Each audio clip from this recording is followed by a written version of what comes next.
ഒളിച്ചോടി മുങ്ങി എന്നൊക്കെ ചില ടൈറ്റിലുകളും ചില സോഷ്യൽ മീഡിയ പോസ്റ്റുകളിൽ ചില കാർഡുകളൊക്കെ കാണാനിടയായി. പ്രത്യേകിച്ച് ചില വാർത്തകൾ പറഞ്ഞത് ബീഹാറിലേക്ക് മുങ്ങി എന്നുള്ളതാണ്. ബീഹാറിൽ നടക്കുന്ന ഒരു എക്സസൈസിൻ്റെ ഗൗരവം എന്താണെന്ന് ഒട്ടും അറിയാത്ത ആളുകളല്ല കേരളത്തിലെ മാധ്യമ പ്രവർത്തകർ. വിളിച്ചോടേണ്ടത് ആരെ പേടിച്ചിട്ടാണ് വിളിച്ചോടേണ്ടത്? മാധ്യമങ്ങളെ പേടിച്ചിട്ടോ, അതല്ലെങ്കിൽ ഈ പറയുന്ന ഏതെങ്കിലും പ്രദേശങ്ങളെ പേടിച്ചിട്ടോ? ഇപ്പം ഞാൻ അവിടെ ഇരിക്കുമ്പോൾ ഒരു പ്രതിഷേധം വന്നു, ആരും ഒളിക്കുന്നു ഓടുന്നൊന്നും കണ്ടില്ലല്ലോ. അങ്ങനെ പ്രതിഷേധിച്ചിട്ടുമുണ്ട്, പ്രതിഷേധങ്ങളെ കണ്ടിട്ടുമുണ്ട്, മാധ്യമങ്ങളെയും കണ്ടിട്ടുണ്ട്, ചോദ്യങ്ങൾ ഉത്തരം അങ്ങനെ. അപ്പോൾ ബീഹാറിൽ ഒരു യാത്രയിൽ പങ്കെടുക്കാൻ പോകുന്നതിൻ്റെ കാര്യത്തിലൊക്കെ ഒളിച്ചോടി മുങ്ങി എന്നൊക്കെ വാർത്തകൾ കൊടുക്കുന്ന, ടൈറ്റിൽ കൊടുക്കുന്ന മാധ്യമ പ്രവർത്തനം അത് ശരിയാണോ എന്നുള്ളത് മാധ്യമങ്ങൾ തന്നെ വിലയിരുത്തിയാൽ മതി എന്നുള്ളത്. കോടതി വിധിയോ ഒരു FIR അതല്ലെങ്കിൽ ഒരു സ്ഥാനങ്ങളിലോ ഒക്കെ വരുന്നതിൻ്റെ മുമ്പ് തന്നെ ഇങ്ങനെ ഒരു ആരോപണ പരിസരം ഉയർന്നപ്പോൾ അതിൽ രാജ്യസന്നദ്ധത പാർട്ടി നേതൃത്വത്തെ അറിയിക്കുകയും പാർട്ടി നേതൃത്വമായിട്ട് ആലോചിച്ചിട്ട് തൻ്റെ രാജിയും അയാൾ പ്രഖ്യാപിച്ചിട്ടുണ്ട്.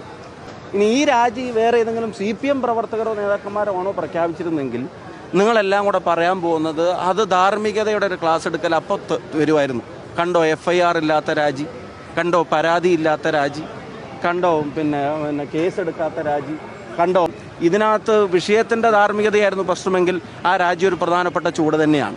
പക്ഷെ അതിനപ്പുറത്തേക്ക് കോൺഗ്രസിനെ നിർവീര്യമാക്കാം, കോൺഗ്രസ് പ്രവർത്തകരെ സൈലൻ്റ് ആക്കാം, ഗവൺമെൻറ്റിൻ്റെ ചെയ്തികളിൽ നിന്ന് ജനങ്ങളുടെ മുമ്പിൽ തൽക്കാലം മറച്ചു പിടിക്കാൻ ഇതിന് ഉപയോഗിക്കാം എന്നൊക്കെ വിചാരിച്ചിട്ടാണ് ഇപ്പോൾ ഇവിടെ നടക്കുന്ന സമരം ഉൾപ്പെടെയുള്ള ചില പ്രതികരണങ്ങൾ, CPMൻ്റെ പ്രതികരണങ്ങൾ എന്നുള്ള രാഷ്ട്രീയമായിട്ട് അതിനെ കാണാം. പക്ഷെ മാധ്യമങ്ങൾ ആ അജണ്ടയുടെ ഭാഗമായിട്ട് നിൽക്കുന്ന എന്തിനാണെന്ന് എനിക്ക് മനസ്സിലാവുന്നില്ല, ചില മാധ്യമങ്ങൾ പ്രത്യേകിച്ചും. ഇനി അടുത്തൊരു പ്രധാനപ്പെട്ട ചോദ്യം, ഇപ്പോൾ MLA ഉൾപ്പെടെയുള്ള കാര്യത്തിലുള്ളൊരു ചോദ്യമാണ് നിങ്ങൾ ചോദിക്കുന്ന പ്രധാനപ്പെട്ട ഒരു ചോദ്യം.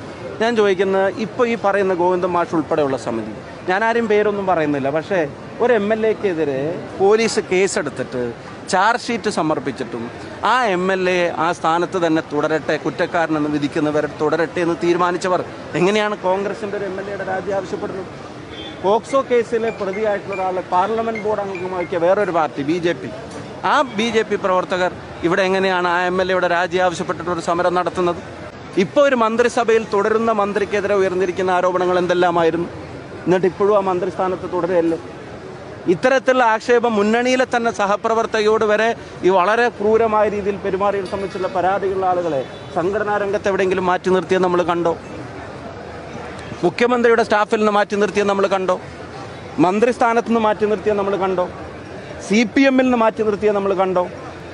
പിന്നെ MLA സ്ഥാനത്ത് നിന്ന് മാറ്റി നിർത്തിയത് നമ്മൾ കണ്ടോ? ഇതൊന്നും ചെയ്യാത്ത ആളുകൾ കോൺഗ്രസിനെ കാടടച്ചങ്ങ് കുറ്റപ്പെടുത്തുകയാണ്. കോൺഗ്രസിനെ ഇതിൻ്റെ പേരിൽ നിശബ്ദമാക്കാൻ കഴിയുമെന്ന് പരിശോധിക്കുക.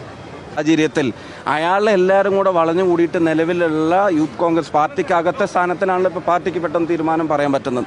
ആ സ്ഥാനത്ത് സംരക്ഷിച്ച് പിടിച്ച് മറ്റേ CPM ചെയ്യുന്നത് പോലെ വേറെ തരത്തിലുള്ള ന്യായീകരണങ്ങൾ ചമച്ച് എതിരെ വരുന്ന പ്രതിഷേധങ്ങളോട് അസംബന്ധമാണെന്ന് പറഞ്ഞ് തള്ളിക്കളഞ്ഞ് മൈക്ക് തള്ളിക്കളഞ്ഞ് പോയിട്ടൊന്നുമില്ലല്ലോ ഞങ്ങൾ.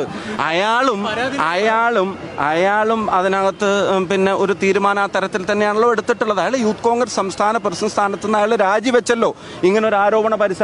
അതൊരു സ്റ്റെപ്പ് തന്നെയാണല്ലോ, അത് നിങ്ങൾ അംഗീകരിക്കൂ.